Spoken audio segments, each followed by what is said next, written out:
Hey, thanks for stopping back in again.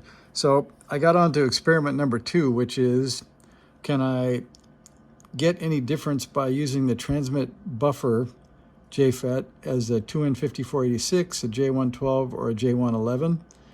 And I'll tell you the results first. That's always a good thing to do.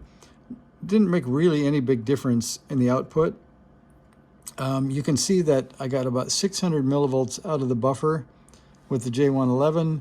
I got 650 with the 2N5486, but still ended up with the same 44 volts peak-to-peak output. So both of these produced about 4.8 volts, or pardon me, 4.8 watts.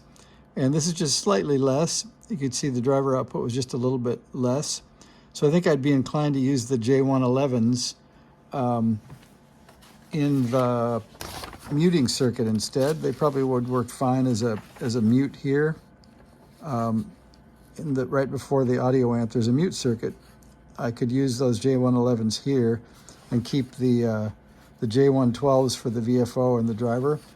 I don't know if there's supposed to be a higher frequency JFET or not, but at least from the experiment, I get more out of the J112 than I do even out of the more expensive 2N5486. So that's the quick look. And then I'll show you where we are right now, which is, let's see. We're looking at the output, and the last one in was the 2N5486. So I can hit transmit.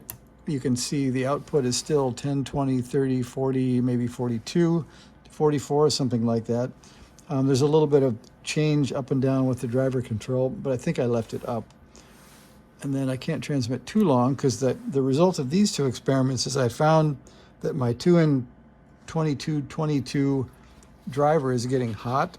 So I think I'm going to move to something maybe with a can and a heat sink on it.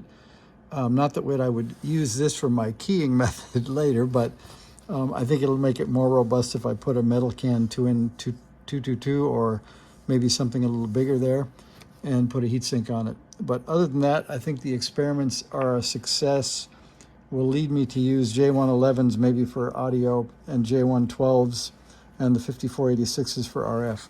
So thanks for watching. No parts burned up, no smoke was let out, and we learned something. So the next experiment will be to take out the 2N222, and I think I found these things, which are a 2N2219A, which I think is 800 millivolts to 3 watts at some temperature, and the F sub T looks high enough, and you can tell from the price that's been in the junk box for a really long time. So we'll try these 2N2219s next. That'll be experiment number 3. So thanks for watching.